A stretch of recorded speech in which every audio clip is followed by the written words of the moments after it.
Kuyawag sa starring naman.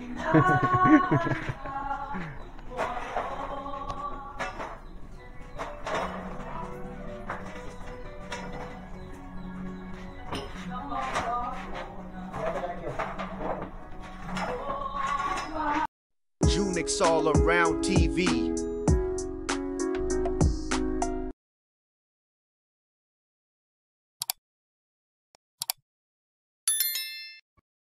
So, magandang araw sa inyo guys, no. Dito pinakita ko lang yung ito yung mga late natin na mga video, no, nung nakaraang linggo pa, September 17. September 17. So kaya late ko na tong na-upload dahil sa nag-iba yung pakiramdam natin after ng buhat nga nitong trabaho natin, no? Na nagluluto tayo, tapos bali wala kasi tayong pahinga nito sa loob ng bali halos 3 araw eh. So tapos medyo naulanan tayo konti sa pagpamalingki natin, kaya ayan, late tayo, no, sa pag-upload. Dito pinapakita lang natin yung mga ginagawa natin nung nakaraang linggo, no. Meron kasi tayong birthday, no, may occasion, so ayan, gumagawa tayo ng kinilaw, no, na isda. So dito habang nagluluto tayo, nagprepare tayo na yung nagtimpla nitong litsun, kasi hindi natin pinaubaya sa kanila, no. Ang sa kanila lang is ang maglitson, magkatay, yan. So tayo na yung nagtitimpla nito, sarili nating timplada, no, kasi kailangan natin makuha yung lasa na gusto natin. So ayan, habang pag tinitingnan natin doon, na habang tinatahi or sinisilip natin, no, habang nagluluto rin tayo dito sa ating mga putahe na ihahanda natin, no, sa occasion na to. So ayan, siyempre kailangan malinis tayo. So kailangan habang nagluluto ka, kung meron kang makikitang dumi or basa sa flooring na delikado, no, pwede tayong madulas, kaya nagmamap tayo. So ayan, actually guys, marami akong dito yung mga luto na hindi na natin pinakita kasi wala tayong cameraman eh. Nilalagay ko lang sa tabi yung camera natin. So hindi ko napansin na hindi pala kita lahat, no. So at least meron siyang nakikita. So ayan, sa sobrang busy namin nung araw na yun,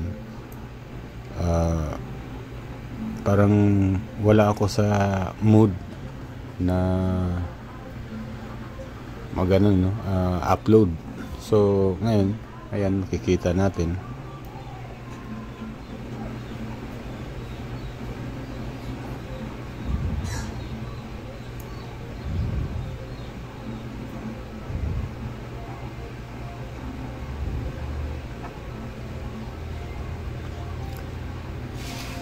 Ayan, si Mrs. Busy sa cellphone, pero tapos na yung nag-assist sa akin na sa mga sahog na kailangan natin. So shout out nga pala sa asawa ko, no. Lagi siyang nandyan kapag nagluluto ako. Siyempre kailangan ko nang mag-assist, saka alam niya na kasi yung mga kailangan ko eh.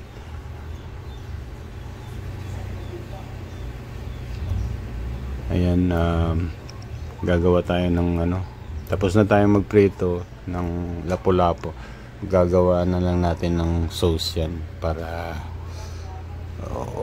masarap. Dito nagluluto tayo ng ano, sweet and sour na skabitsing ano, no, lapu-lapu, tapos kambing, kalderetang kambing, pasayan, kinilaw.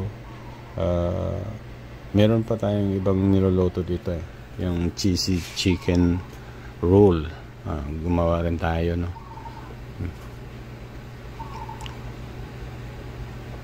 Ayan, yan ang sauce niya sa iskabitsi natin.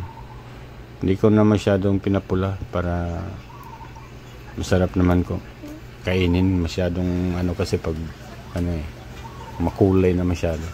So yung kaldereta natin, ayan, na kambing, no, ayan.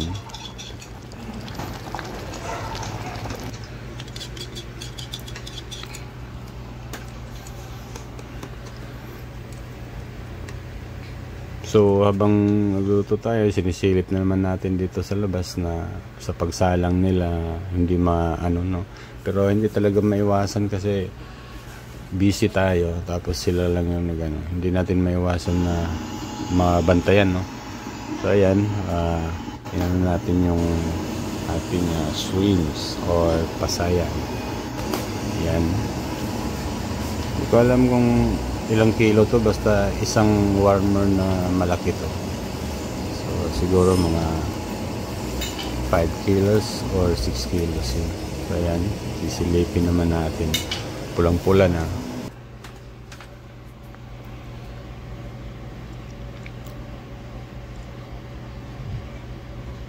So pagkatapos nito, ano na lang kami siyempre katapos nitong litson, kainan na tayo, and then pictorial, ganun.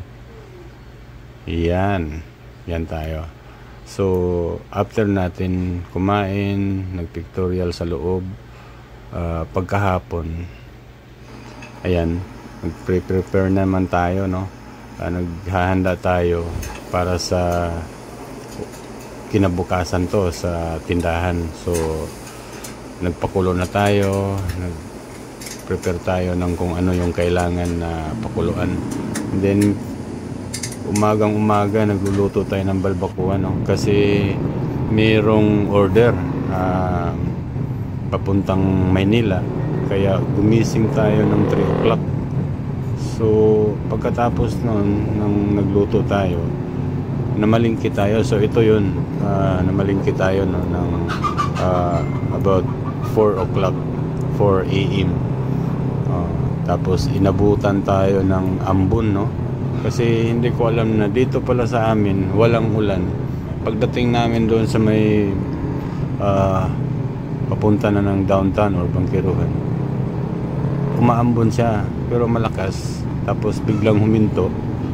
Yun, sumilong tayo sandali, tapos naabutan pa rin tayo ng 5 o'clock, no, bago tayo nakarating sa palengke dahil yun nga, maulan. So iwas-iwas tayo sana, pero nagkasakit pa rin tayo sa sobrang init ng katawan sa pagluluto, tapos mababasa ka. Yun ang resulta natin. So dito papunta ako ng palengke habang umaambon. Ayan, o, makikita mo, umaambon siya, basang-basa yung flooring. Ayan. So dito na tayo sa palengke niyan.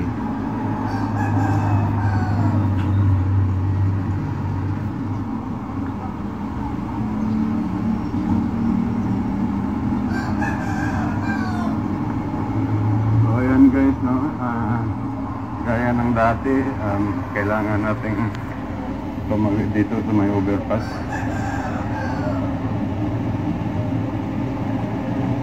para mabili natin yung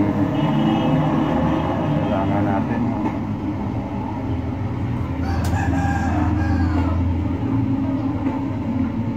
Yung kasing kailangan natin wala dito sa metro, kailangan natin puntahan doon sa kabila. Yan.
Green peas yung tinda ko.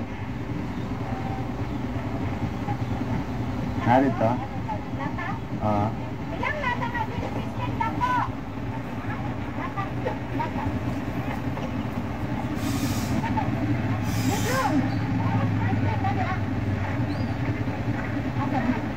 Straight na niya? Straight na.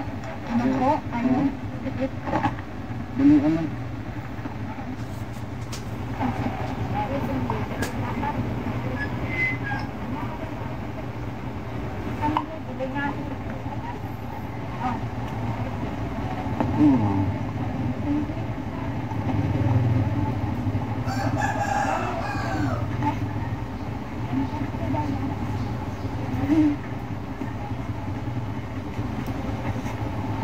Ay, apili ko kuan kang. Kaya kang. Tingko.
Ano?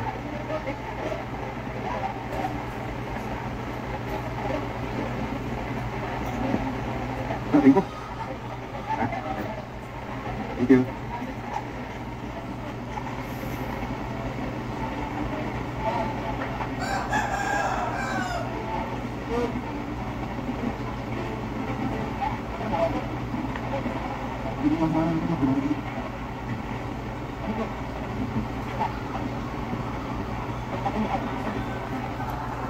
Grabe ang ano dito, yung hindi mo akalain na pagtungtong ng September, no, masyadong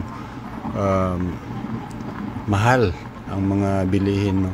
Ang atsal nasa 190, tapos yung kamatis, yung pinakamura niya is 65. Ganun kamahal.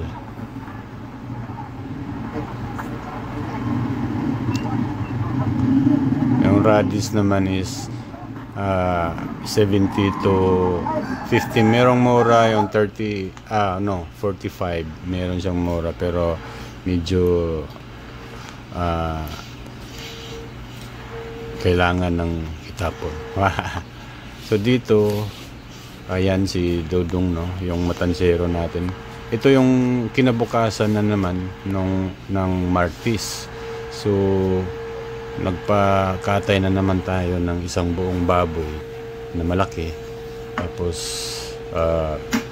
pinakatay natin, and then kasi kailangan natin malagyan yung freezer. So dito ako na yung nagtapos, kahit na medyo iba yung pakiramdam ko sa katawan ko.